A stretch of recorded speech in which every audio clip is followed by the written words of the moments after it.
برائے سلامتی امام زمانہ آواز بلند صلوات اللہم صل علی محمد و آل محمد و عجل فرجهم رحم اللہ من قرأ الفاتحہ بسم اللہ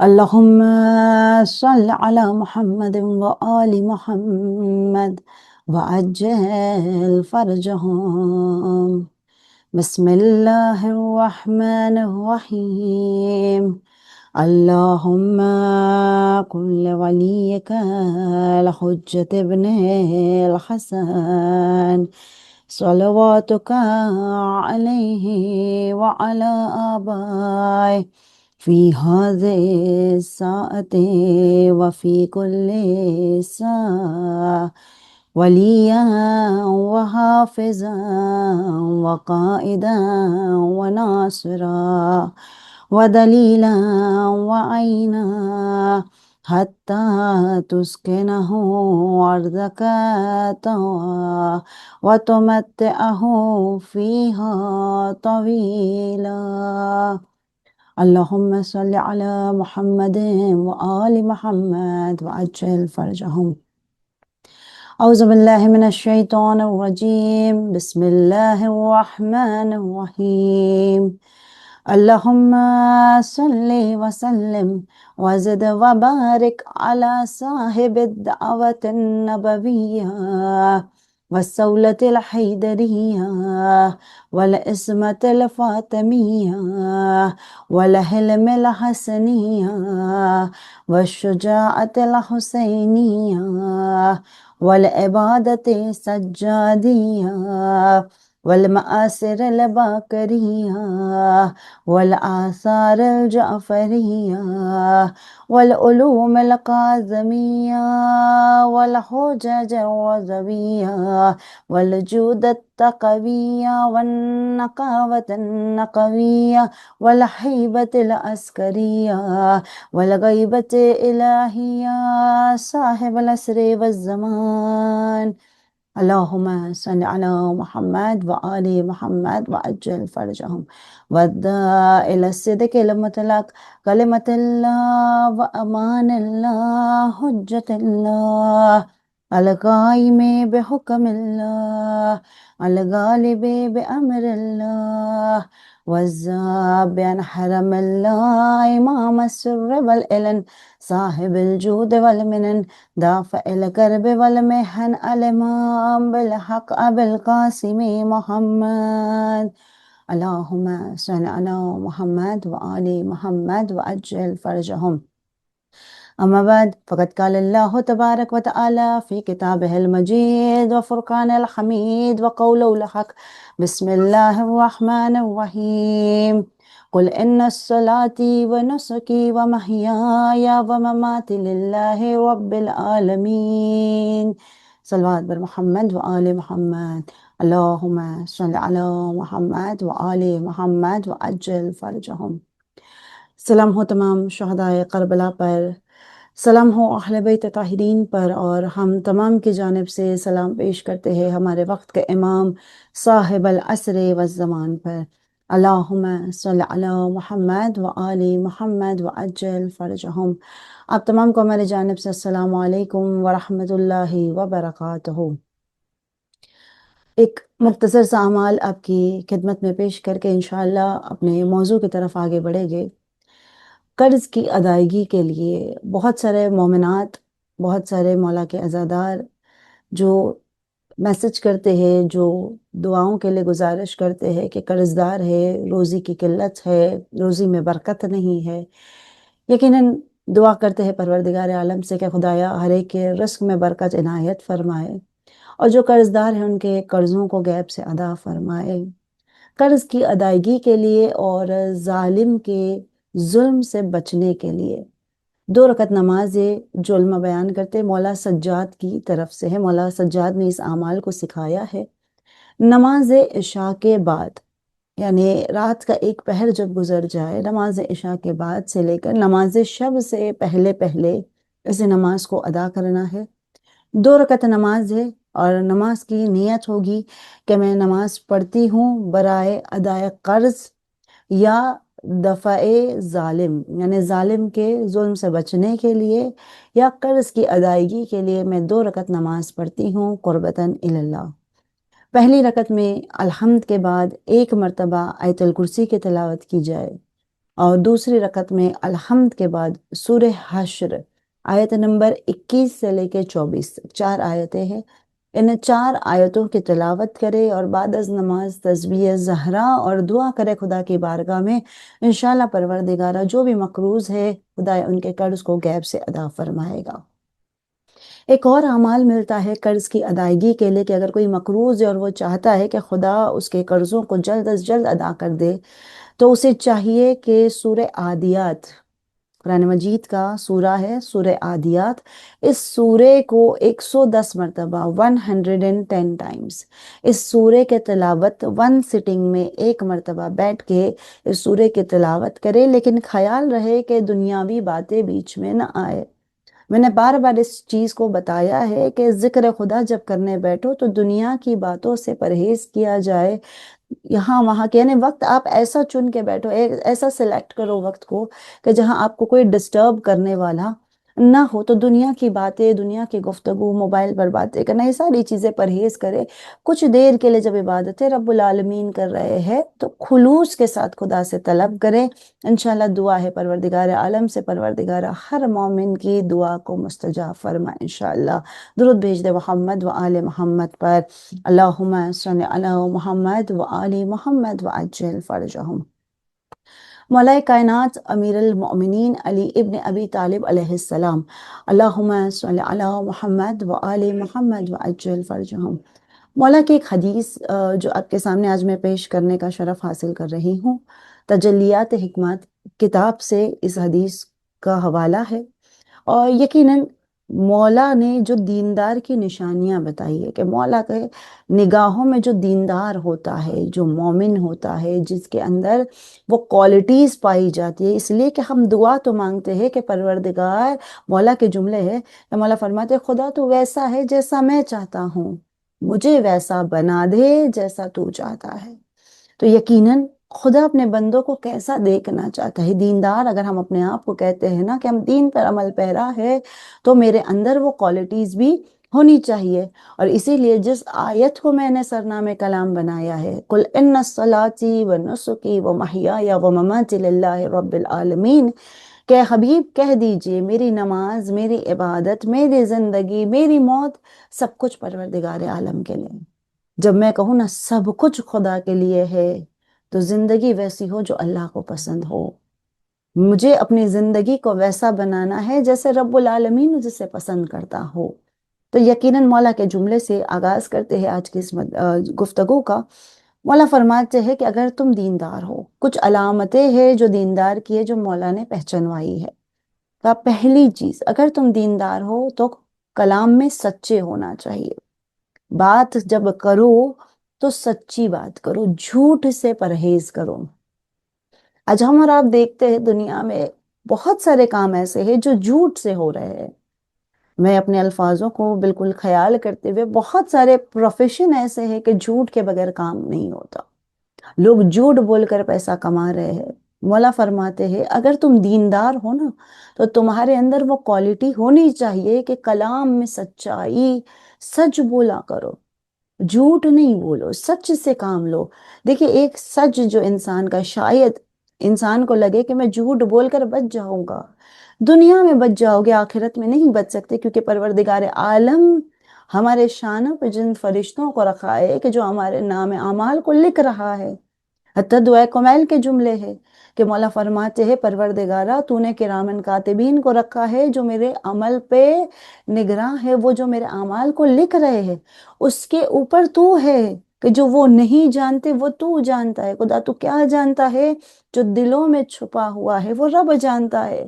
تو پروردگار عالم سے یقیناً کہ جو انسان چاہتا ہے کہ میں جھوٹ بول کے اپنا جگہ بنا لوں، میں راستہ نکال لوں، میں ایک جھوٹ انسان کو 100 جھوٹ پر آمادہ کر دیتا ہے۔ میں مثال دوں چھوٹی سی، اگر کہ ایک بچہ اگر جھوٹ بولتا ہے اپنی ماں سے کہ یہ میں نے نہیں کیا، لیکن اب اسے اپنے آپ کو پروف کرنے کے لیے وہ کتنے جھوٹ بولتا ہے، کتنے جھوٹ سے وہ اپنے آپ کو بچانے کی کوشش کرتا ہے۔ اسی لیے وہ جملہ کہا گیا نا کہ ایک جھوٹ 100 جھوٹ بلواتا ہے، یعنی ایک جھوٹ سے بچنا ہے تو 100 جھوٹ انسان بولتا ہے۔ تو بہت زیادہ خبردار ہے اپنے لیے کہ کبھی بھی جھوٹ کا سہارا نہ لے۔ مولا کائنات کی روایت ہے، مولا فرماتے ہیں کہ اگر تم چاہتے ہو کہ تم ایمان والے بن جاؤ تو مذاق میں بھی جھوٹ نہیں بولنا، مذاق میں بھی جھوٹ نہ بولا کرو۔ تو ہم اور آپ کو بہت زیادہ اس چیز کا خیال کرنا ہے۔ ایک جملہ ہے، ایک واقعہ ملتا ہے جھوٹ کے بارے میں، کہتے ہیں کہ ایک وکیل تھا۔ میں بالکل ان چیزوں کے لیے کہ یہ جملہ کہوں گی کہ ہر وہ پروفیشن سچ بول کر رزق کمائے، ہر پروفیشن کے اندر جھوٹ بولو گے تو ہر جگہ وہ کوشچن مارک آتا ہے۔ ایک وکیل تھا جو جھوٹ بول کر رزق کماتا تھا، روزانہ کے 1,00,000 روپے اس کی فیس تھی، روز 1,00,000 روپے جھوٹ بولتا تھا، جھوٹے کیس سے لڑتا تھا اور 1,00,000 کماتا ہے۔ کہتے ہیں کہ ایک مرتبہ کوئی شیعہ دوست تھا اس کا، یوں ہی ملاقات ہوئی اور کہا چلو مجلس میں جانا ہے، میرے ساتھ چلو، اور وہ یوں ہی محبت میں چلا گیا۔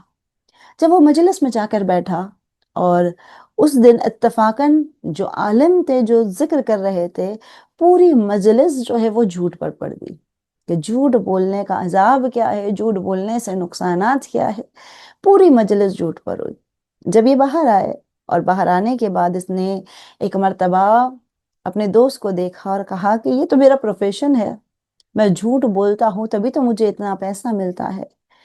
اس شیعہ دوست نے کہا کہ بھائی خدا نے تجھے ہدایت دی ہے، اب عمل کرنا نہ کرنا یہ یہ تیرا معاملہ ہے کہ اب تو اس ہدایت پر عمل کرتا ہے کہ نہیں۔ کہتے یہ پریشانی کے عالم میں گھر گیا، بیوی نے چہرہ پڑھ لیا، کیا ہوا، کیوں پریشان ہو، کہاں سے آ رہے ہو؟ کہا کہ دوست کے ساتھ مجلس میں گیا تھا اور مجلس میں جو عالم تھے انہوں نے پوری مجلس جو ہے وہ جھوٹ پہ پڑی، میرا کام ہی جھوٹ ہے، میں اس پروفیشن کو کیسے چھوڑوں، میں جھوٹ کو کیسے چھوڑوں؟ تو بیوی جو ہے نا، دیکھیں یقین مانے بیوی جو ہے نا وہ سپورٹ کرنے والی ہوتی ہے۔ جو خواتین ہیں ہم اپنے آپ کو بہت کم سمجھتے ہیں، لیکن یقین مانے پروردگار نے اگر جسمانی طور پر ہم اپنے آپ کو کمزور سمجھتے ہیں، لیکن مینٹلی اور روحانی طور پر ہم بہت مضبوط ہیں۔ اگر مثال دیکھنی ہے تو کربلا کی خواتین کو دیکھ لو کہ کس طرح سے وہ روحانی مضبوطی، وہ جسمانی مضبوطی اگر ہم کہیں کہ 3 روز کے بھوکے پیاسے، لیکن جو روحانی مضبوطی تھی اور جو بڑھ بڑھ کے اپنے بچوں کو سپورٹ کر رہی تھی کہ جاؤ نصرت امام کے لیے آگے پڑھو۔ ایک خاتون جو ہے وہ روحانی طور پر مضبوط ہوتی ہے۔ تو اس خاتون نے اپنے شوہر سے کہا کہ جھوٹ کے لیے آقا نے منع کیا ہے تو کیوں نہیں چھوڑ دیتے؟ اس نے پلٹ کے جواب دیا کہ یہ جو زیورات پہن رہی ہو نا، یہ جو اچھے کپڑے پہن رہی ہو، یہ جو عالیشان گھر میں ہو، یہ ساری جو فیسلٹیز ہیں سب ختم ہو جائے گا۔ یہ جو مل رہا ہے یہ جھوٹ کے نتیجے میں مل رہا ہے۔ اگر میں نے اس فیلڈ کو بند کر دیا، یہ جھوٹ بولنا بند کر دیا، تو تمہارے یہ عیش و آرام سب ختم ہو جائے گے۔ خاتون کہتی ہے جس خدا کے لیے چھوڑ رہے ہو وہی خدا ہماری مدد کرے گا، جس اللہ کے لیے تم چھوڑ رہے ہو نا وہی اللہ ہماری مدد کرے گا۔ کہتے بیوی کا سپورٹ تھا۔ میں ایک اور واقعہ زوجہ کے لیے یقیناً بیان کروں گی کیونکہ نام آیا ہے تو سنیں انشاءاللہ، لیکن پہلے اسے کمپلیٹ کر دوں۔ کہتے ہیں بیوی کا سپورٹ اچھا ملا، بیوی ایسی ہو جو عبادت میں مددگار ہو، جو سپورٹ کرنے والی۔ کہتے اس نے جھوٹ چھوڑا، 1,00,000 کمانے والا دن کے 100 روپے پر آ گیا۔ روز کے 100 روپے مل رہے ہیں، وہ شان و شوکت، وہ ملکیت، سب کچھ ختم ہو گیا۔ اللہ فوراً نہیں دیتا، اللہ بھی اپنے بندے کو آزماتا ہے، امتحان ہوتا ہے۔ اللہ فوراً نہیں عنایت کر دے گا، خدا بھی پہلے دیکھے گا اپنے بندے کو، اس کی صبر کتنی ہے۔ کہتے ہیں کچھ لمحہ، کچھ وقت گزرا، کہتے اتنی حالت، یعنی 100 جو لاکھ میں آرام کرنے والا، وہ 100 روپے میں محنت و مشقت کر رہا ہے اپنے گھر کو چلانے کے لیے۔ لوگ مشہور ہو گیا لوگوں میں کہ یہ جو شخص ہے وہ کبھی جھوٹ نہیں بولتا، یہ سچے کیس لڑتا ہے، یہ سچی بات کرتا ہے، یہ اب جھوٹ کے قریب نہیں جاتا۔ دھیرے دھیرے اس کے پاس سچے کیس آنے لگے، دھیرے دھیرے اس کے پاس وہ کیس آئے جو حقیقتاً جو مظلوم تھے، جو پریشان تھے، وہ ان کے پاس آتے تھے، اور یہ سچے کیس لڑنے لگا۔ جو دن کا 1,00,000 روپیہ کمانے والا، ایک وقت وہ آیا کہ ایک دن میں 3,00,000 روپے کما رہا ہے۔ وہ جھوٹ بول کر تھا، یہ سچ بول کر ہے۔ مولا کے جملے یقیناً سب کو یاد ہوگے کہ مولا جب مسجد میں آیا اور مولا نے کسی سے کہا تھا کہ میرے گھوڑے کا خیال رکھنا، اور جب مولا نماز پڑھ کے باہر نکلے تو مولا نے دیکھا وہ شخص بھی غائب ہے اور گھوڑے سے زین بھی غائب ہے۔ مولا بازار کی طرف گئے اور مولا کی نگاہ جو پڑی دکان پہ تو مولا کی ہی زین تھی۔ مولا نے اسے 2 درہم میں خریدا، اور جب مولا باہر آئے تو مولا نے ایک جملہ کہا، اے کاش اس نے کچھ لمحے صبر کی ہوتی، اسے حلال کے 2 درہم ملتے، اس لیے کہ میں نیت کر کے آیا تھا کہ جو اس نے میرے گھوڑے کا خیال کیا ہے، کچھ دیر جو اس کا خیال کیا ہے، تو میں اس کو اجرت کے طور پر 2 درہم دوں گا۔ اس نے تھوڑی دیر صبر کی ہوتی تو یہ 2 درہم جو ہے اس کو حلال کے ملتے، لیکن کیونکہ اس نے جلد بازی کی اور وہ چوری کر کے جو چلا گیا، کہتے ہیں وہ 2 درہم جو ہے وہ حرام کے اس نے کمائے، جس کا اس کو اللہ کو جواب دینا ہے۔ تو بہرحال ہم اور آپ کے لیے یہ نصیحت ہے کہ زبان کی سچائی، کلام میں سچائی ہونی چاہیے، کیونکہ زوجہ کا ذکر آیا تھا کہ زوجہ بہترین مددگار ہوتی ہے۔ ایک جملہ اور سن لیں، جابر بن عبداللہ انصاری، زائر مولا حسین، مولا کے زوار، جو سب سے پہلے جنہوں نے مولا کی قبر کی زیارت کی، کہتے ہیں جابر جنگ خندق کے وقت پہ جابر کی نگاہ پڑی کہ رسول اللہ کے شکم پر پتھر بندھا ہوا ہے، بھوک ہے، بھوک کی شدت ہے، اور پیغمبر کے شکم پہ پتھر بندھا ہوا۔ بہت پریشان ہوئے جابر، رسول اللہ سے اجازت لے کر گھر گئے، زوجہ کے پاس آئے اور آنے کے بعد سوال کیا کیا گھر میں کھانے کو کچھ ہے؟ تو بیوی نے کہا کہ ہاں کچھ گندم پڑا ہوا ہے۔ گندم کو پیسا گیا، آٹا بنایا گیا، روٹیاں تیار کی گئی۔ ایک بکری کا بچہ تھا جابر کے گھر میں جو پلا ہوا، کہتے اسے ذبح کیا گیا، اس کے گوشت کو کاٹا گیا اور ایک شوربہ تیار ہوا۔ جب کھانا آلموسٹ تیار تھا تو جابر چلے وہاں سے، اور آنے کے بعد رسول اللہ سے کہا یا رسول اللہ، آپ کو اور چند اصحاب کو میرے گھر دعوت ہے، اب کھانے کے لیے تشریف لائے۔ پیغمبر نے پوچھا اے جابر مقدار کیا ہے، کتنا کھانا پکایا ہے؟ جابر بن عبداللہ انصاری نے مقدار کو بیان کر دیا، اور ایک مرتبہ پیغمبر ایک بلندی پر آتے ہیں اور کہتے 500 لوگ تھے رسول اللہ کے ساتھ میں۔ پیغمبر نے اعلان کیا کہ لوگوں آج ہم سب کو جابر کے گھر دعوت ہے۔ جابر بن عبداللہ انصاری پریشان ہوئے، اور پریشان ہونے کے بعد دوڑے گھر کی جانب آئے۔ بیوی دیکھ رہی ہے جابر کیا ہو گیا، ابھی تو گئے تھے رسول اللہ کو دعوت دینے کے لیے، یہ پریشانی کیسی ہے؟ جابر کہتے ہیں میں تو چند اصحاب کو دعوت دینے گیا تھا، رسول اللہ نے سارے کے سارے اصحاب کو دعوت دے دی، یعنی جتنے لوگ موجود ہیں سب کو دعوت دی۔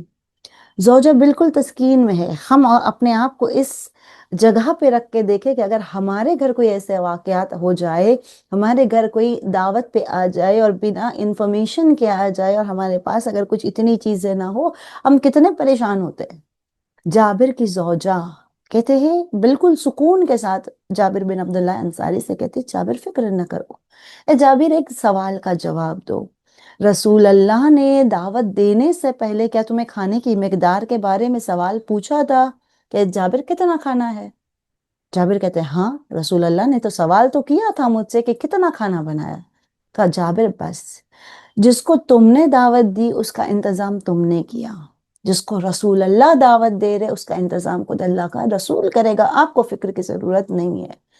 جابر کہتے ہیں میری زوجہ کے یہ جملے اتنے سکون والے تھے کہ وہ جو اتنی ٹینشن میں آ رہا تھا، میرا سارا ٹینشن ختم ہو گیا۔ رسول اللہ آئے، اصحاب کو لے کر آئے، وہ زمانہ کے گھر بھی بڑے ہوا کرتے تھے، بیٹھنے کی جگہیں بھی تھی، گھر میں برتن بھی ہوا کرتے تھے۔ کہتے پیغمبر باورچی خانے میں، کچن میں آئے جابر کے، پیغمبر نے اپنے ہاتھ سے برتن لیا، روٹی کو رکھتے تھے، اس پہ شوربے کو ڈالتے تھے، اور ایک ایک پلیٹ جو، ایک ایک برتن جو ہے وہ باہر اصحاب کو بھجوا رہے۔ سارے اصحاب رسول نے کھانا کھایا، پیغمبر نے کھانا کھایا، یہاں تک کہ جابر اور ان کی زوجہ نے کھانا کھایا، لیکن جو غذا جابر نے بنائی تھی اس میں رتی برابر بھی کمی۔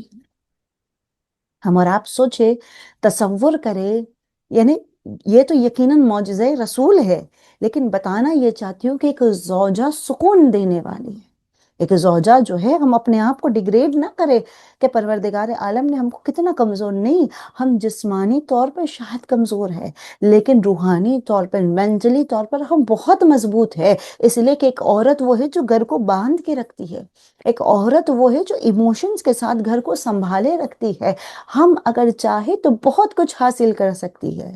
تو یقیناً اپنی فضیلت کو بھی سمجھے، اور بہرحال جو ہمارا موضوع ہے کلام کی سچائی، مولا فرماتے امیر المومنین کے جملے ہے، اگر تم دیندار ہو تو پہلی چیز جو تمہارے اندر ہونی چاہیے وہ ہے کلام کی سچائی۔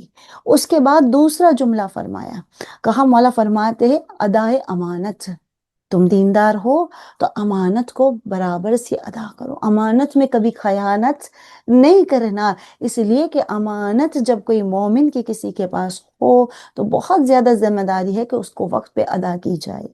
دیکھیں، ایک ہے مال کی امانت، ایک ہے زبان کی امانت، کہ انسان تصور کرے کہ جو زبان کی امانت ہے اس کا خیال کرے، کہ میں نے بار بار اس جملے کو کہا ہے، بات تو پوری دنیا کو پتا ہوتی ہے، لیکن ہم ایک دوسرے کو ہاتھ مار مار کے کہتے ہیں نا، دیکھو کسی کو بولنا نہیں، کسی کو بتانا نہیں، میں نے صرف تم سے شیئر کیا ہے۔ ایسے تو ہم نے ہزاروں سے شیئر کیا ہوگا اور سب کو یہ کلو لگا دیا کہ کسی کو بولنا نہیں۔ خواتین کا مجمع ہے، ضرور یہ کہوں گی کہ ہم سب کچھ چھپا سکتے لیکن شوہر سے نہیں چھپا سکتے ہیں۔ بہت ساری باتیں جو ہم رات کو ڈسکشن ہوتا ہے ہسبینڈ کے ساتھ میں، تو ہماری باتیں ہوتی ہے کہ ہم ڈسکس کرتے ہیں، آج یہ ہوا، دن میں یہ ہوا۔ کوشش کرے اگر ہم چیزوں کو نہیں چھپا سکتے تو اجازت لے لے، ورنہ یہ امانت میں خیانت ہے کہ کسی کی باتوں کی امانت، کسی نے اگر آپ کو امین قرار دیا ہے اپنی باتوں کا، میں مثال دوں کہ اگر کوئی انسان اپنی کوئی بات آپ کو دے رہا ہے، ویسا ہے جیسے اس نے اپنے جسم کا ایک حصہ کاٹ کے آپ کو دیا حفاظت کے لیے، آپ اس میں اور امانت میں خیانت نہیں کر سکتے ہیں۔ بہرحال خیال رکھے ادائے امانت۔ تیسرا جملہ جو فرمایا گیا، کہا وعدے کو پورا کرنا۔ اگر اپنے آپ کو دیندار کہتے ہو تو جتنے پرومس کرتے ہو نا، اس پرومس کو پورا کرو۔ اور سب سے زیادہ پرومس کہاں ہوتے ہیں؟ ہمارے چھوٹے بچوں کے ساتھ۔ وہ جو کم سن بچے ہیں، مثال تو چھوٹی سی، کہ اگر گھر سے کبھی ماں باپ نکل رہے ہیں، کوئی بڑے گھر سے نکلتے ہیں، چھوٹے بچے ہیں، عادت ہے ممی مجھے ساتھ میں آنا ہے، بابا مجھے ساتھ میں آنا ہے۔ اب جو ہے نا، ہمیں ارجنٹ کام ہے، ہم کو جانا بھی ہے، ہم وعدہ کر دیتے بیٹا جب لوٹ کے آئے گی آپ کے لیے فلاں چیز لے کر آئے گی، آپ کی فیوریٹ فلاں چیز ہم لے کر آئے گے۔ پورا دن ہم کام میں مشغول رہے، بیزی رہے، لیکن جب لوٹ کے آئے تو سب سے زیادہ اللہ کہاں یاد آتا ہے؟ اسی وقت یاد آتا ہے کہ اللہ ہم تو بھول گئے۔ بچہ ایک دن دیکھ رہا ہے، 2 دن دیکھ رہا ہے، لیکن چند دن جب یہ مسلسل چیزیں تکرار ہوتی ہے، جس کو آپ وعدہ وفا نہیں کرنا سکھاؤ گے، وہ خود آپ کے ساتھ بے وفائی کرے گا۔ وہ بھی آپ سے وعدہ کرے گا اور پھر وہ اس کو پورا نہیں کرے گا۔ تو جو تربیت اولاد میں بھی ایک جملہ آتا ہے کہ بچوں کے ساتھ جب بھی پرومس کرو تو پورا کرو، چاہے بچہ ہو، چاہے بڑا ہو، چاہے کسی شے۔ جب انسان پرومس کرتا ہے نا، وعدہ کرتا ہے، تو وعدے کو پورا کرنا بہت زیادہ ضروری ہے۔ بہت سارے ایسے واقعات ہیں، ایک اسماعیل نبی کا ذکر کیا گیا ہے کہ جن کے بارے میں ہے کہ کسی نے وعدہ کیا تھا، کسی سے انہوں نے وعدہ کیا کہ میں اسی جگہ تیرے ساتھ ملاقات کروں گا، کہتے ہیں پورا دن گزر گیا، مطلب وہ اتنی دیر کھڑے رہے کہ لوگ آ کے کہتے تھے وہ تو چلا گیا، وہ بھول گیا، آپ اب تو چلے۔ کہتے ہیں میں نے اس سے وعدہ کیا اسی جگہ ملاقات کروں گا، میں انتظار کر رہا ہوں۔ یعنی وعدہ اس طرح سے انسان کا ہوتا ہے۔ اللہ فرماتے وعدے میں سچائی ہو۔ اس کے بعد فرمایا صلہ رحمی۔ مولا فرماتے ہیں اگر تم دیندار ہو نا تو صلہ رحمی کیا کرو۔ صلہ رحمی ایک بہت بڑی عبادت ہے۔ صلہ رحمی کا بہت بڑی نیکی ہے جو ہمارے چھٹے امام امام جعفر صادق علیہ السلام اللہم صلی علی محمد و آل محمد وعجل فرجہم، مولا فرماتے ہیں نا کہ جس نے صلہ رحمی کی اگر اس کی 3 دن کی عمر ہے خدا اسے 30 سال میں تبدیل کر دے گا، اور وائس ورثہ اگر قطع رحمی کی ہے تو عمر اگر اتنی زیادہ ہو خدا اسے 3 دن میں تبدیل کر دے گا۔ تو صلہ رحمی کا ثواب بہت زیادہ ہے۔ میں معصوم کے جملے اگر بیان کروں تو لوگ سوال کریں گے ارے وہ تو معصوم ہے، وہ تو معصوم ہے، ان کا کردار ایسا ہے، ان کی صفات ایسی ہے۔ غیر معصوم کا اگر میں تذکرہ کروں تو سمجھ میں آئے کہ صلہ رحمی کیا ہوتی ہے۔ آگاہ بہجت کا زمانہ ہے، اور آگاہ بہجت کے زمانے میں ایک شخص تھا قم میں کہ جس کو پریشانی آئی، اور پریشانی یہ تھی کہ اس کے ایک امپورٹنٹ ڈاکیومنٹ اس کا کھو گیا، ایک فائل اس کی کھو گئی۔ جو جہاں وہ کام کر رہا تھا اس کے باس نے اس سے کہہ دیا کہ اگر یہ فائل نہ ملی، اگر یہ ڈاکیومنٹ نہ ملا تو میں آپ کو جاب سے تو نکالوں گا ہی، لیکن جس گھر میں رہتے ہو وہ گھر بھی لے لیا جائے گا، جو عیش و آرام میں سب کچھ ختم ہو جائے گا، راستے پہ آ جاؤ گے۔ 3 دن کی مہلت ملی کہ فائل ڈھونڈ کے لا دو۔ یہ پریشانی کے عالم میں ہے، کیا کروں، کس سے سوال کروں؟ اچانک اس نے اپنے دوست کو کال کیا اور کہا کہ اے میرے بھائی، اے میرے دوست، میری مدد کر، میں بہت پریشان ہوں، میری ایک فائل کھو گئی ہے، اور میری فائل جب کھو گئی ہے اور مجھے یہ ساری پریشانی آئے گی تو میری مدد کر دے۔ دوست کہتا ہے مجھ سے کیوں سوال کر رہے، تم خود گم میں ہو، آگاہ بہجت سے جا کے پوچھو، آگاہ بہجت مدد کرے گے۔ آگاہ بہجت وہ شخصیت ہے کہ جن کے بارے میں ہے کہ وہ کبھی نگاہوں کو نہیں اٹھاتے تھے، اس طرح سے وہ نگاہوں کو ملا کے بات نہیں کرتے تھے، کیونکہ خدا نے آنکھوں سے حجابات کو اس طرح سے ہٹایا تھا۔ بہرحال کہا آگاہ بہجت کے پاس جاؤ۔ جب وہ پہنچا آگاہ بہجت کے پاس، آگاہ بہجت کے قریب جا کے بیٹھا اور کہا آگاہ میرا فلاں فلاں فلاں مسئلہ ہے، آگاہ میری ہیلپ کیجئے، مجھے بتائے کہ میں کیا کروں۔ آگاہ بہجت نے صرف ایک لمحے کے لیے نگاہ کو اٹھایا، اس کو دیکھا اور کہا جا اپنے بھائی کے یتیموں کو روٹیاں دے۔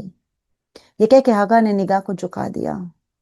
یہ باہر نکلا یہ سوچ کر کے عالموں کے پاس جاؤ تو یہی چیزیں ہوتی ہے، یہ کرو وہ کرو، اس سے کیا میری فائل مجھے مل جائے گی۔ ایک دن یوں ہی گزر گیا، دوسرا دن آیا، پھر دوست کو فون کیا ہے بھائی میری مدد کر دے۔ کہتا ہے میں تیری کیا مدد کروں، تو خود آگاہ بہجت سے جا کے سوال کر، کوئی حل کوئی راستہ بتا دے گے۔ آگاہ بہجت کے پاس پہنچا، دوبارہ جا کے پھر اپنے مسئلے کو بیان کیا، اور آگاہ کہتے ہیں میں نے تجھ سے کہا نا جا اپنے بھائی کے یتیموں کو روٹی دے۔ پھر وہاں سے اٹھ گیا۔ تیسرے دن آیا تو آگاہ بہجت کا تھوڑا سا انداز بیان چینج ہوا، کیونکہ 3 دن سے مسلسل ایک ہی سوال کر رہے، اور آگاہ بہجت نے اب جواب دیا کہ میں تجھے 3 دن سے کہہ رہا ہوں بھائی کے یتیموں کو روٹی دے۔ کہتے یہ یہاں سے اٹھا، آخری دن ہے آج تو بس لاسٹ ڈے ہے، جو بھی ہوگا۔ کہتے ہیں روٹیاں لی، کچھ بازار سے کچھ سامان کو خریدا، تہران گیا، بھائی دنیا سے جا چکا ہے، بھائی کا گھر تہران میں تھا۔ تہران پہنچا، اور تہران پہنچنے کے بعد اب جو بھائی کے دروازے پہ دق الباب کیا، جیسے ہی دروازہ کھلا تو چھوٹے چھوٹے بچے چچا کو دیکھ کر دوڑ کر آتے ہیں اور لپٹ گئے چچا سے، اور کہتے چچا آپ کہاں تھے؟ اے چچا کتنے دن ہو گئے، چچا ہم بھوکے ہیں، ہمارے گھر میں فاقے ہو رہے ہیں، چچا آپ کہاں تھے، آپ نے ہماری خبر بھی نہیں لی۔ کہتے جب بچوں کا بلکنا اور بچوں کا اس طرح سے سینے سے لپٹ جانا، کہتے اس کا دل بھر آیا۔ بھائی کے یتیم تھے، بھائی کے بچے تھے۔ کہتے سینے سے لگایا بچے کو، اپنے ہاتھ سے روٹیاں دی، اور جب نکلنے لگا تو بھابھی سے کہہ کر آیا کہ بھابھی اگر کوئی ضرورت ہو تو مجھے کال کرنا، میں ضرور آپ کی مدد کرنے کے لیے آؤں گا۔ کہتے جب وہ وہاں سے چلا تو اب ذہن میں تھا کہ ایک بار اور آفس جا کے تلاش کر لوں، ایک بار اور جہاں میں نے اپنے سامان کو رکھا ہے میں تلاش کر لوں۔ جیسے ہی آفس آیا اور اس نے دروازہ کھولا، سامنے سے کوئی چیز اس کے سامنے گر گئی، اوپر سے ایک چیز کوئی گری۔ اب جو یہ متوجہ ہوا کہ یہ کیا گرا، جیسے ہی اس نے کھول کے دیکھا تو وہ وہی فائل تھی جس کو وہ تلاش کر رہا تھا۔ یقین مانے عزاداروں، مولا کے چاہنے والوں، جناب سیدہ کے ایک جملہ مجھے یاد آ رہا ہے کہ شہزادی فرماتی ہے کہ جب چاروں طرف سے مصیبت میں گر جاؤ نا تو پہلے یہ تلاش کرو کہیں کسی کا دل تو نہیں دکھایا، کہیں کوئی قطع رحمی تو نہیں کی، پہلے اپنے اطراف میں چیک کرو کہیں تم سے تو کوئی خطا نہیں ہو گئی جس کے نتیجے میں یہ مصیبت میں تم مبتلا ہوئے۔ یقین مانے صلہ رحمی ایک بہت بڑی نیکی ہے جس کو خدا پسند کرتا ہے۔ ہم سے تو وہ توقع نہیں ہے کہ جو معصومین نے جس عمل کو انجام دیا، ہم اس کے ماننے والے ہیں جس نے بھائی کے قاتل کو پانی پلایا۔ یقین مانے امام سجاد کے واقعات، 25 محرم ابھی ابھی گزری ہے اور آپ نے مولا کے ان واقعات کو سنا ہے کہ جس نے اپنے بھائی کے قاتل کو پانی پلایا ہو اور یہی جملہ کہا تھا کہ اس وقت ہم تیرے مہمان تھے، آج تو میرا مہمان ہے، تجھے بھی اللہ کو جواب دینا ہے، مجھے بھی اللہ کو جواب دینا ہے۔ یعنی تصور کریں، ہم سے وہ توقع نہیں کی جا رہی ہے، لیکن ہم اپنے رشتہ داروں کے ساتھ، اپنے والدین کے ساتھ، اپنے پڑوسیوں کے ساتھ، اپنے بھائی بہنوں کے ساتھ یہ اعمال، یہ صلہ رحمی کو انجام دے، بہت بڑی بڑی مشکلات جو ہے وہ صلہ رحمی کے صدقے میں انشاءاللہ خدا دور کرے گا۔ ایک درود پڑھے محمد و آل محمد پر، اللہم صلی علی محمد و آل محمد وعجل فرجہم۔ کے بعد مولا فرماتے ہیں، کہتے ہیں کہ اگر تم دیندار ہو نا تو تم کمزوروں پہ رحم کرو، جو تم سے کم ہے، کمزور ہے، اس کا خیال کرنا، اس پہ رحم کرنا، کبھی اس پہ ظلم نہ کرنا۔ اور اس کے بعد امام کے جملے ہے کہ نیکیوں کو انجام دینے والا دیندار ہوتا ہے، جتنا پاسبل ہو سکے، جتنا ممکن ہو سکے نیکیوں کو انجام دیا جائے۔ یقین مانیں یہ زندگی مختصر ہے، یہ زندگی بہت شارٹ پیریڈ میں ہے، جیسے کہہ لیں ہم ٹرانزٹ میں ہے۔ دعا کریں انشاءاللہ پروردگار ہم سب کو سفر اربعین نصیب فرمائے، انشاءاللہ نجف سے کربلا چل کے مولا کی بارگاہ میں جانا نصیب فرمائے انشاءاللہ۔ کہ جب ہم سفر پہ جاتے ہیں تو کئی مرتبہ ہم ٹرانزٹ میں ہوتے ہیں۔ ٹرانزٹ یعنی چند گھنٹوں کی فلائٹ ہے اور اس کے بعد چند گھنٹے ہمیں وہاں ہالٹ کرنا ہے ایئرپورٹ پہ، اور پھر دوسری فلائٹ کنیکٹنگ ہمیں لینی ہے۔ وہ جو ٹرانزٹ کا پیریڈ ہوتا ہے نا، عزادارو تصور کرے، انسان ٹرانزٹ میں اپنا سارا سامان نہیں کھول دیتا، انسان مختصر سی چیزیں رہتی ہے ٹرانزٹ میں، جو ہینڈ بیگ ہمارا ہوتا ہے نا، بس اسی میں گزارا کرنا ہے، کیونکہ اس کو پتا ہے کہ جب میں اپنے ڈیسٹینیشن پہ پہنچوں گا تو یہ سارا سامان مجھے وہیں مل جائے گا، یہ سارا جو میرا لگیج ہے مجھے وہیں مل جائے گا۔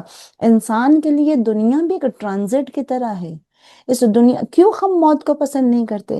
اس لیے کہ ہمیں لگتا ہے کہ ہمیں اس دنیا کو چھوڑ کے نہیں جانا، یہ سارا کچھ جو امپائر ہم نے بنایا اس سب کچھ میرا ہے اور ہمیشہ میں اس میں رہنا ہے۔ انسان موت کو اسی لیے تو بھول رہا ہے۔ اگر انسان کو یہ چیز یاد ہو جائے کہ آخرت میں پروردگار بہترین ذخیرہ عنایت کرنے والا، جو دنیا میں ہم نے نیکیاں کی ہے اس کا پھل، اس کا جو ثمر ہے وہ آخرت میں خدا عنایت کرنے والا، تو یقیناً انسان دنیا کی زندگی کو جو ٹرانزٹ کی طرح سمجھے گا۔ ہمارا آپ تصور کریں، میں مثال دوں ایک ماں کی، 9 مہینہ جب پریگننسی ہوتی ہے نا، ایک خاتون جب حاملہ ہوتی ہے اور پریگننسی کا وقت ہوتا ہے، 9 مہینے میں بہت سارے چینجز آتے ہیں، 9 مہینے میں بہت سارے درد بھی ہوتے ہیں، مشکلات بھی ہوتی ہے، پریشانیاں بھی ہوتی ہے، اس لیے کہ ماں کا درجہ اتنا آسان نہیں ہے، ماں کے قدموں تلے جنت اتنا آسان نہیں ہے، وہ سارے ڈیفیکلٹیز یہ ماں خوشی خوشی اٹھا لیتی ہے۔ یہ 9 مہینے کی تکلیف، یہ 9 مہینے کا جو درد ہے، یہ 9 مہینے کی جو تمام مشکلات ہے، ماں جو ہے نا وہ خوشی خوشی سے برداشت کرتی ہے۔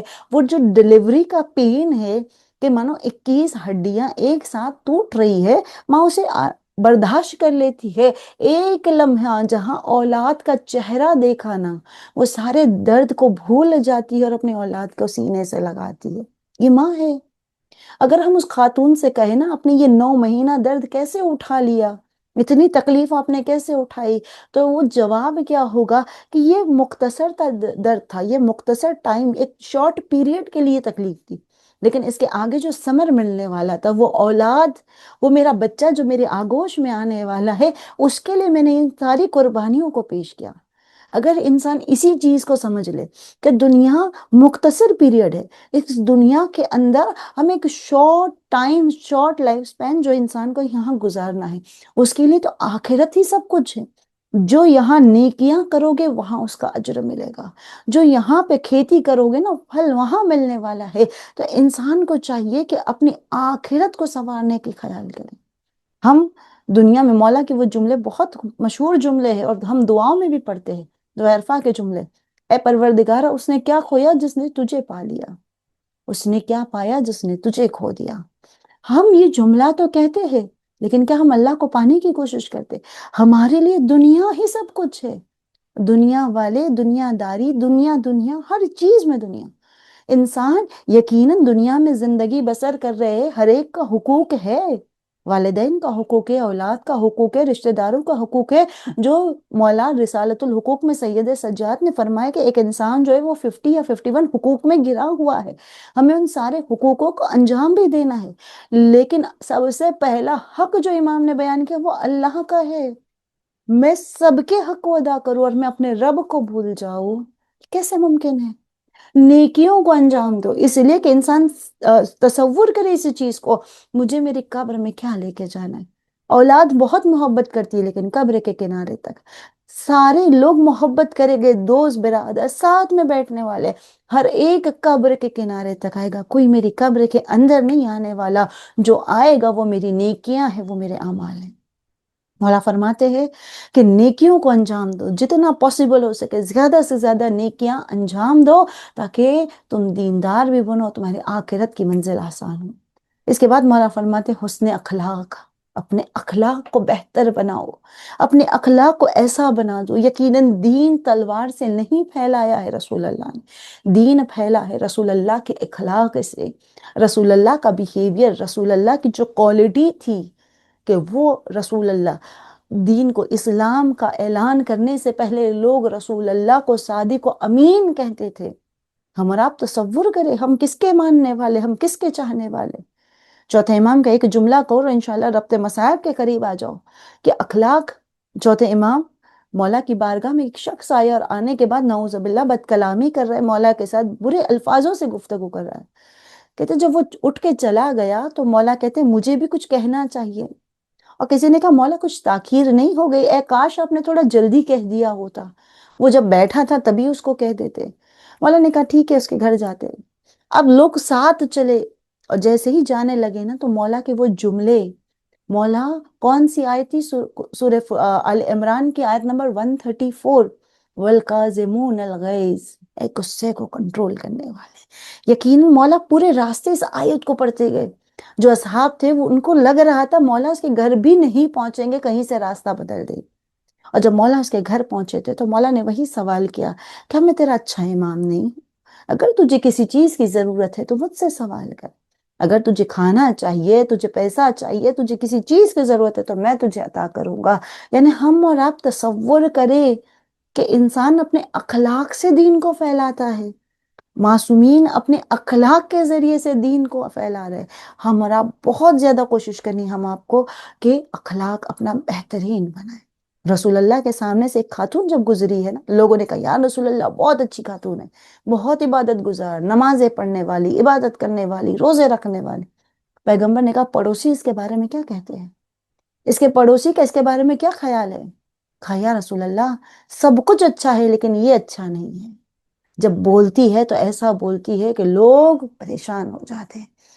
پڑوسی جو ہے وہ پریشان ہے اس کی زبان سے، رشتہ دار جو ہے اس کی زبان سے باقی سب کچھ اچھا ہے، عبادت گزار، نماز روزہ سب کچھ ہے، یہ خراب ہے۔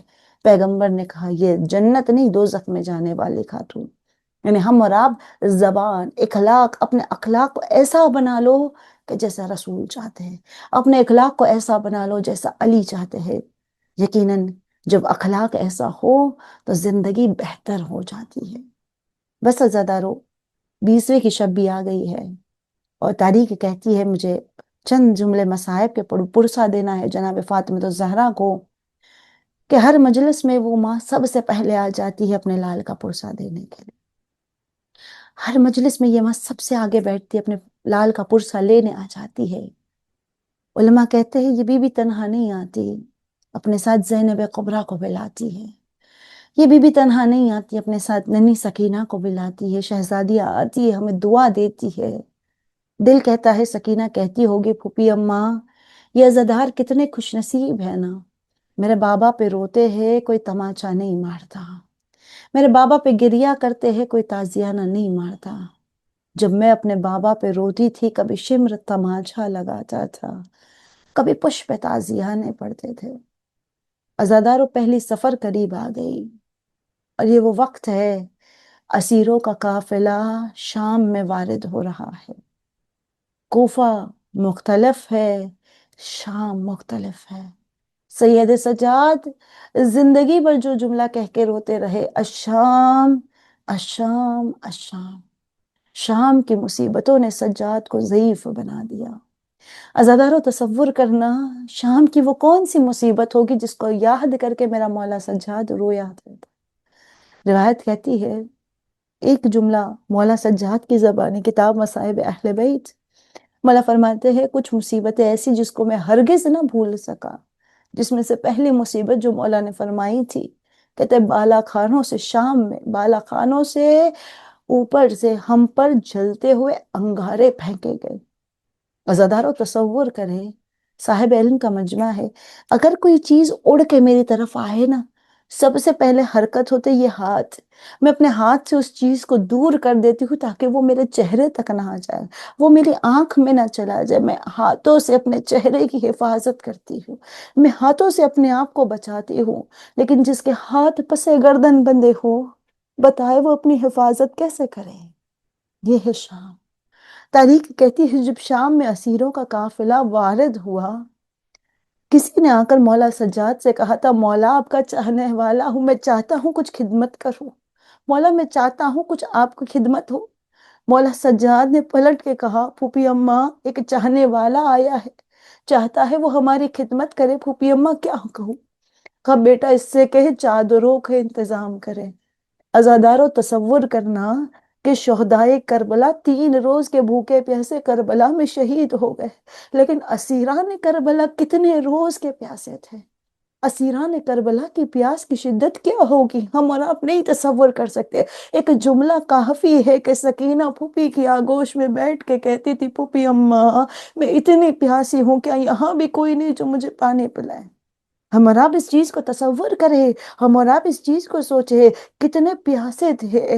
ہاں عزادارو روایت کے جملے ہیں، روایت کہتی ہے کہ ایک مرتبہ زینب نے دیکھا، کہا بیٹا سجاد اس سے کہے چادروں کا انتظام کرے۔ عزادارو چادریں آئی تو صحیح، بیویوں کو چادریں دی تو گئی، لیکن ظالم پھر دوڑ کر آئے، ہائے سیدانیوں کے سروں سے دوبارہ چادروں کو چھین کے لیا گیا۔ عزادارو زینب نے پانی نہیں مانگا، زینب نے چادر مانگی تھی۔ یہی وہ شام ہے، روایت کا جملہ ہے، جب اس شام کے اندر نامحرموں کا مجمع ہے، کتنے گھنٹے علی کی بیٹیاں کھڑے رہ کر انہوں نے اذان کو سنا ہے۔ یہی وہ شام ہے کہ تاریخ کہتی ہے، بس دعا کرتے جائے خدا شام کے راستوں کو کھول دے۔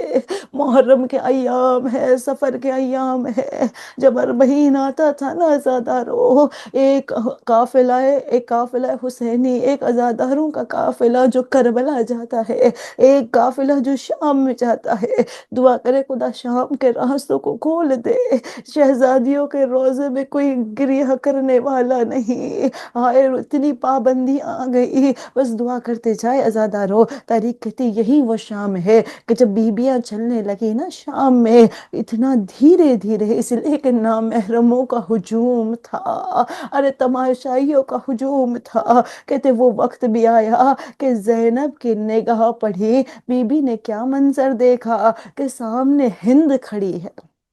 ہند، تاریخ کا جملہ ہے، ایک واقعہ ہے ہند کا، کہ ہند کو حجاب کرانے والی، ہند کو پردہ سکھانے والی جناب زینب ام کلثوم ہے۔ کہتے ہیں ہند کو جب دیکھا نا جناب زینب کبریٰ نے، تڑپ کے کہا اے بہن کلثوم ذرا دیکھو وہ کون کھڑی ہے، اور ام کلثوم کے جملے ہے، کہتی ہے اے بہن زینب جب سے میرا غازی مارا گیا میری دور کی بینائی کمزور ہو گئی، اے بہن مجھے دور کی چیزیں نظر نہیں آتی۔ ارے زینب نے تڑپ کے کہا اے ام کلثوم یہ ہند ہے، جہاں ہند کا نام سننا تھا۔ ایک مرتبہ ام کلثوم تڑپ گئی، اے بہن زینب یہ وہی ہے نا جس کو چادر پہننا ہم نے سکھایا، جس کو چادر اوڑھنا ہم نے سکھایا، آج اس کے سر پہ چادر ہے، ہم بے مکنہ وہ چادر کھڑے ہیں۔ بس ایک مرتبہ جناب زینب کہتی ہے نگاہوں کو جھکا کے آگے بڑھ جائے، کہتے جیسے بیویاں گزرنے لگی نا عزادارو، تاریخ کہتی ہے کہ ایک مرتبہ ہند تماشا دیکھنے آئی تھی، وہ ایک کرسی پر بلند تھی، کہتے جیسے جناب زینب کا گزر ہوا ہند سوال کرتی ہے بی بی کہاں کی رہنے والی ہو؟ جناب زینب نے کہا ہم مدینہ کے رہنے والے ہیں۔ جیسے ہی مدینہ کا نام ہند کے کانوں میں آیا، ہند بلندی کو چھوڑ کے زمین پر آ گئی، کہتی ہے کس مدینے کی رہنے والی ہو؟ جناب زینب کہتی ہے ہم مدینہ رسول کے رہنے والے ہیں۔ ہند تڑپ گئی، اے بی بی ذرا اتنا بتا دے مجھے، میرے آقا کا احوال بتا دے، میرے آقا کا عالم بتا دے کہ کس کے بارے میں سوال کرنا چاہتی ہو اے بی بی؟ کہا اے بی بی مجھے اتنا بتا دو میرا آقا حسین کیسا ہے، مجھے آقا کا ایک بھائی ہے عباس، اس کی خیر بتا دو، آقا کا ایک بیٹا ہے جو ہم شبیہ مصطفیٰ ہے، اس کے بارے میں بتا دو، آقا کا ایک اور بیٹا ہے جو عبادت کا پیکر ہے، نام سجاد ہے، مجھے اپنے آقا کے بارے میں بتا دو۔ ایک مرتبہ سوال کرتی گئی ہند، بس جناب زینب کہتی ہے کہ یہ دیکھو وہ جو نوکے نیزہ پہ سر ہے وہ علی اکبر کا سر ہے، یہ سر علی اصغر کا سر ہے، یہ قاسم کا سر ہے، وہ جو ہتھکڑیوں میں جکڑا ہوا ہے وہ سجاد ہے، ہاں یہ عباس کا سر ہے جس کی آنکھیں بند ہے، اور حسین ارے تیرے شوہر کے پاس جو سر آیا ہے نا، جو تشت میں رکھا ہوا وہ تیرے آقا حسین کا سر ہے۔ ہند برداشت نہ کر سکی، دوڑ کے دربار میں آئی، ارے جس نے مجھے چادر پہننا سکھایا اے یزید آج وہی شام کے بازار میں آ گئی، ہائے شام ہائے شام۔ اللہ لعنت اللہ علی القوم الظالمین، سیالم الذین ظلموا ای منقلب ینقلبون۔ السلام علی الحسین وعلی علی ابن الحسین وعلی اولاد الحسین وعلی اصحاب الحسین علیہ السلام۔ پروردگار ہمارے اس مختصر سی عبادت کو اپنی بارگاہ میں قبول فرما۔ پروردگار ہمارے ان آنسوؤں کو رومال زہرا میں جگہ عنایت فرما۔ پروردگارہ بیمار کربلا کا واسطہ جو کہ مریض ہے، تمام مریضوں کو شفاء کلی عنایت فرما۔ پروردگارہ جو بے اولاد ہے، بی بی رباب کی اجڑی کوکھ کا واسطہ خالی گودیوں کو اولاد سے آباد فرما۔ خدایا جو رزق کے لیے پریشان ہے، ہر ایک کے رزق میں فراوانی عنایت فرما۔ قرض داروں کے قرض کو غیب سے ادا فرما۔ خدایا ہمیں دنیا میں زیارت حسین، آخرت میں شفاعت حسین نصیب فرما۔ خدایا ہمیں مقصد حسین کو سمجھنے کی، اس پر عمل کرنے کی توفیق عنایت فرما۔ پروردگارہ تو ویسا ہے جیسا ہم چاہتے ہیں، ہمیں ویسا بنا دے جیسا تو چاہتا ہے۔ معبود واسطہ محمد و آل محمد کا، خدایا ہر مقام پہ گنبد و سایہ دیکھا ہے، موت سے پہلے جنت البقیع پہ سایہ دیکھنا نصیب فرما۔ شام میں زیدانیوں کے بیبیوں کے روزے کی تو حفاظت فرما۔ پروردگارہ واسطہ محمد و آل محمد کا، خدایا ظلم اپنے عروج پر ہے، چاہے وہ فلسطین و غزہ ہو، چاہے وہ دیگر جگہیں ہو، ظلم اپنے عروج پر ہے۔ خدایا بھیج دے اپنی آخری حجت کو۔ خدایا یہ آنکھیں منتظر ہے، منتظر کے دیدار کے لیے۔ اے پروردگارہ وارث حسین کے ظہور میں تعجیل فرما۔ ہم تمام کو مولا کے اعوان و انصار میں شمار فرما۔ ربنا تقبل منا انک انت السمیع العلیم وتب علینا انک انت التواب الرحیم برحمتک یا ارحم الراحمین۔ اللہم صل علی محمد وآل محمد وعجل فرجہم۔ A very humble request to recite Surah Fatiha. أعوذ بالله من الشيطان الرجيم. بسم الله الرحمن الرحيم. الحمد لله رب العالمين الرحمن الرحيم مالك يوم الدين إياك نعبد وإياك نستعين اهدنا الصراط المستقيم صراط الذين أنعمت عليهم غير المغضوب عليهم ولا الضالين. بسم الله الرحمن الرحيم. قل هو الله أحد الله الصمد لم يلد ولم يولد ولم يكن له كفوا أحد. بسم الله الرحمن الرحيم. قل هو الله أحد الله الصمد لم يلد ولم يولد ولم يكن له كفوا أحد. بسم الله الرحمن الرحيم. قل هو الله أحد الله الصمد لم يلد ولم يولد ولم يكن له كفوا أحد إن الله وملائكته يصلون على النبي يا أيها الذين آمنوا صلوا عليه وسلموا تسليما اللهم صل على محمد وآل محمد وعجل فرجهم.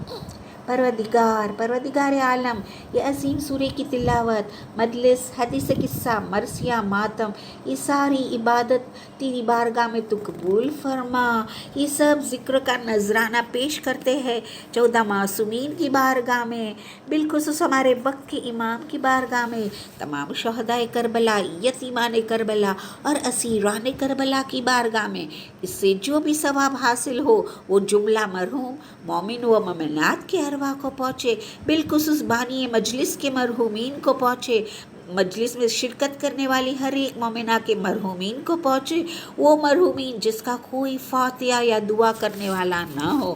اے غفور الرحیم، اے غفور الرحیم، ہر ایک مرحومین کی مغفرت فرما، ان کی تمام گناہ صغیرہ کبیرہ معاف فرما، ان کی قبر کو وسیع اور نورانی فرما، برزخ کے عالم کی سختیاں دور فرما، پل صراط کا سفر آسان فرما، محشر کی منزل کو آسان فرما اور جنت الفردوس میں جوار معصومین کے قریب جگہ عنایت فرما.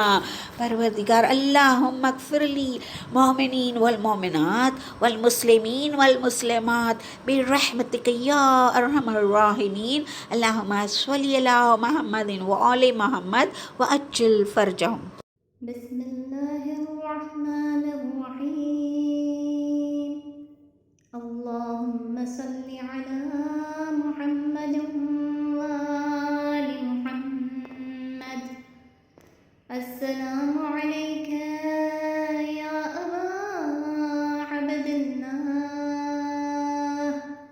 السلام علیک یا ابن رسول اللہ. السلام علیک یا ابن امیر المؤمنین وابن سید الوصیین. السلام علیک یا ابن فاطمة سیدتی نساء العالمین. السلام علیک یا ثار اللہ وابن ثاره والوتر الموتور.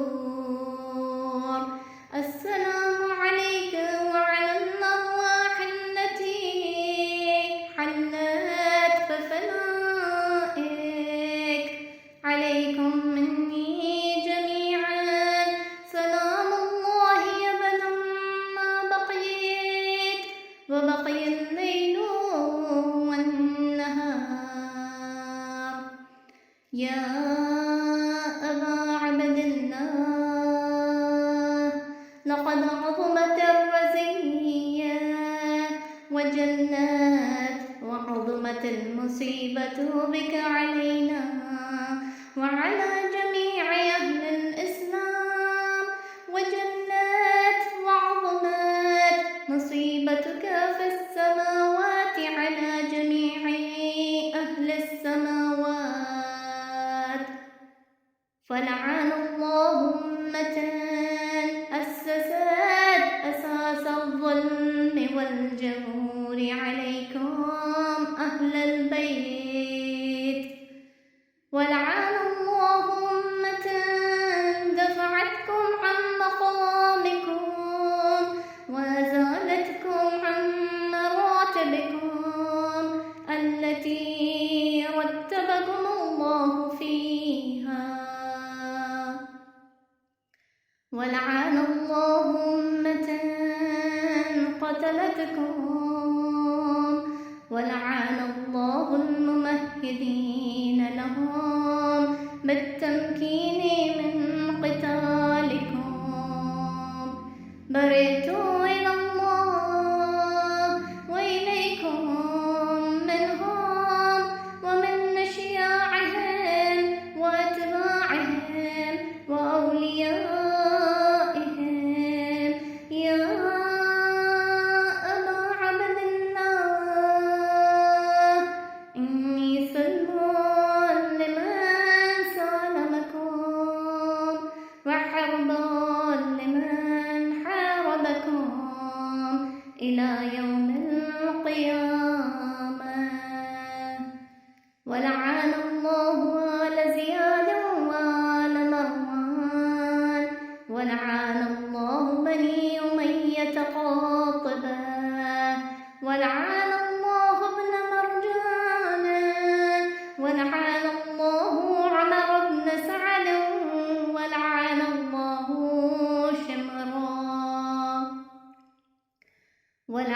الله أمة أسرجت وألجمت وتنقبت لقتالك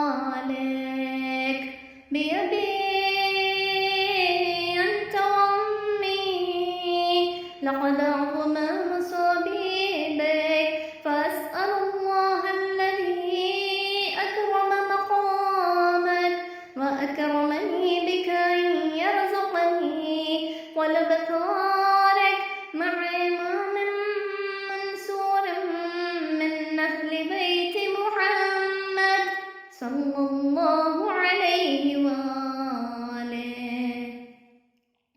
اللهم اجعلني عندك وجيها بالحسين عليه السلام في الدنيا والآخرة. يا أبا عبد الله إني أتقرب إلى الله وإلى رسوله وإلى أمير المؤمنين وإلى فاطمة وإلى الحسن وإليك بموالاتك وبالبراءة ممن قاتلك ونسب لك الحرب وبالبراءة ممن نسس أساس الظلم والجور عليكم وأبرأوا إلى الله وإلى رسوله ممن أسس أساس ذلك وبنى عليه بنيانا وجرى في ظلمه وجوره عليكم وعلى أشياعكم. برئت إلى الله وإليكم منهم وأتقرب إلى الله ثم إليكم بموالاتكم وموالاة وليكم وبالبراءة من عدائكم والناصبين لكم الحرب وبالبراءة من أشياعهم وأتباعهم. إني سلم لمن سالمكم وحرب لمن حاربكم وولي لمن والاكم وعدو لمن عاداكم. فأسأل الله الذي يكرمني بمعرفتكم ومعرفة أوليائكم ورزقنا البراءة من أعدائكم أن يجعلني معكم في الدنيا والآخرة وأن يثبت لي عندكم قدم صدق في الدنيا والآخرة. وأسأله أن يبلغنا المقام المحمود لكم عند الله وأن يرزقني طلب ثاركم مع إمام هدى ظاهر ناطق بالحق منكم. وأسأل الله بحقكم وبالشان الذي لكم عنده أن يعطيني بمصابيبكم أفضل ما يعطي مصابا بمصيبته.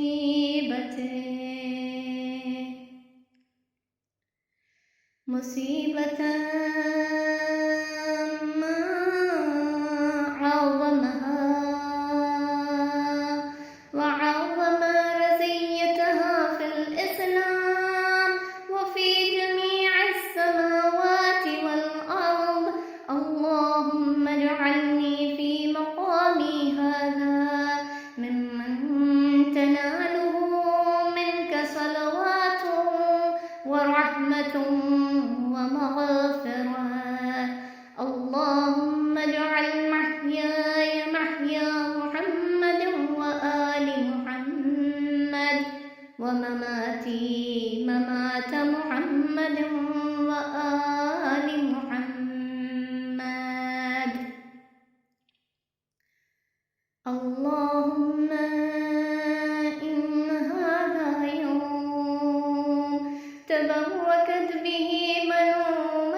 وابن واكلة الأكباد اللعين ابن اللعين على لسانك ولسان نبيك صلى الله عليه وآله في كل موطن وموقف وقف فيه نبي صلى الله عليه وآله.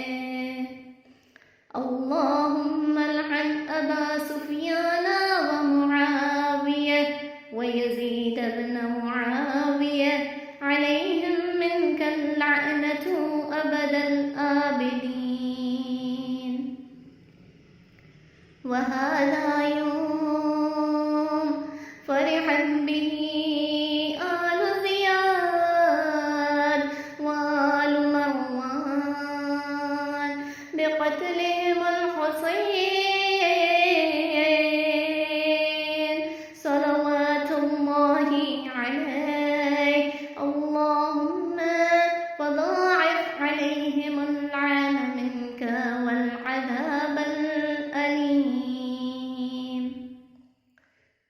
اللهم إني أتقرب إليك في هذا اليوم وفي موقفي هذا وأيام حياتي بالبراءة منهم واللعنة عليهم وبالموالاة لنبيك وآل نبيك عليه وآله عليهم السلام.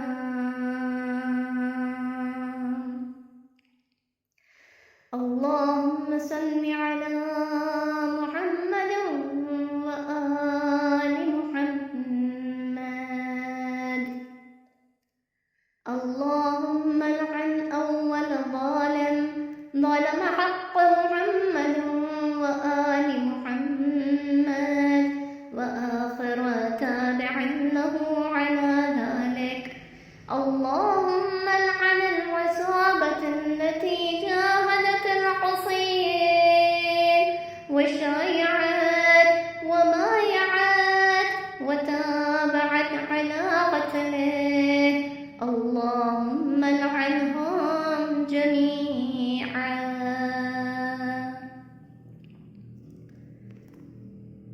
السلام عليك يا أبا عبد الله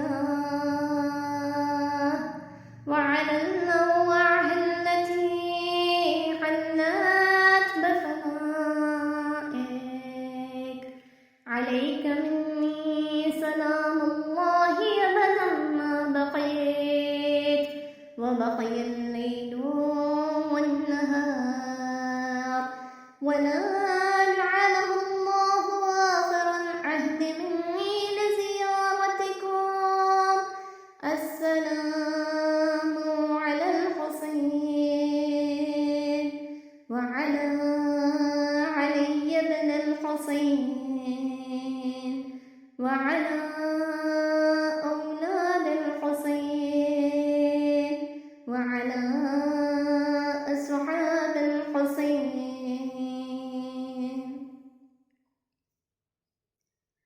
اللهم خص أنت أول ظالم باللعن مني وابدأ به أولا ثم العن الثانية والثالثة والرابعة. اللهم لعن يزيد خامسا ولعن عبيد الله بن زياد وابن مرجان وعمر بن سعد وشمرا وآل أبي سفيان وآل زياد وآل مروان إلى يوم القيامة. سجود. اللهم لك الحمد حمد الشاكرين لك على مصابهم. الحمد لله على عظيم رزيتي. اللهم ارزقني شفاعة الحسين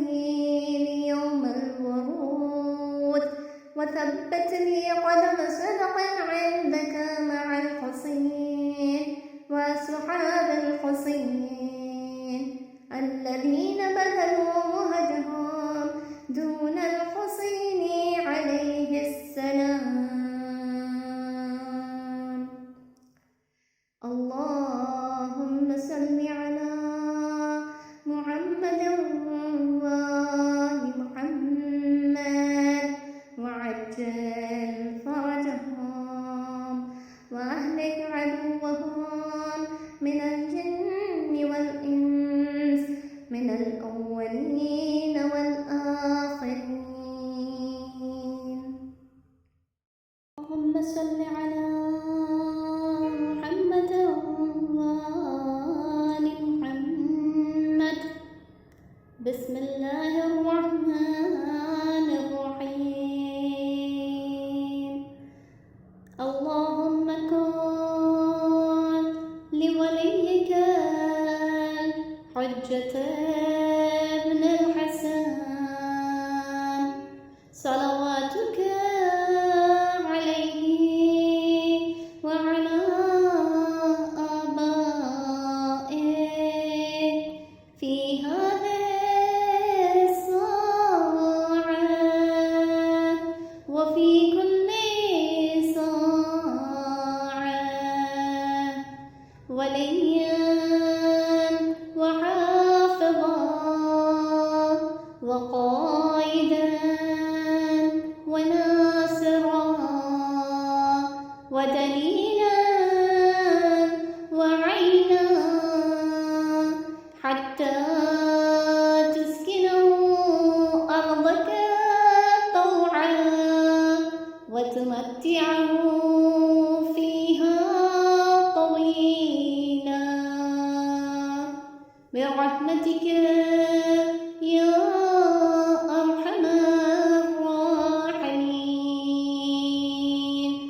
اللهم صل على محمد وآله الطاهرين. السلام عليك يا أبا عبد الله. السلام عليك يا ابن رسول الله. السلام عليك يا ابن أمير المؤمنين وابن سيد الوصيين. السلام عليك يا ابن فاطمة سيدة نساء العالمين. السلام عليك يا أبا الفضل العباس ابن أمير المؤمنين. السلام عليك يا أم المصائب زينب بنت أمير المؤمنين. السلام على الحسين وعلى علي بن الحسين وعلى أولاد الحسين وعلى أصحاب الحسين. السلام على شهداء جميعا ورحمة الله وبركاته. السلام عليك يا غريب الغرباء. السلام عليك يا معين الضعفاء والفقراء. السلام عليك يا شمس الشموس وأنيس النفوس. السلام عليك يا أيها المدفون بأرض طوس. السلام عليك يا مغيث الشيعة والزوار في يوم الجزاء. روحي وجسمي لك الفداء ورحمة الله وبركاته. السلام عليك يا مولاي يا صاحب العصر والزمان. الأمان الأمان الأمان من فتن الزمان. السلام عليك يا خليفة الرحمن. السلام عليك يا إمام الإنس السلام عليك يا مظهر الإيمان السلام عليك يا شريك القرآن السلام عليك يا قاطع البرهان السلام عليك يا إمام زماننا هذا عجل الله تعالى فرجك وسهل الله مخرجك وظهورك ورحمة الله وبركاته.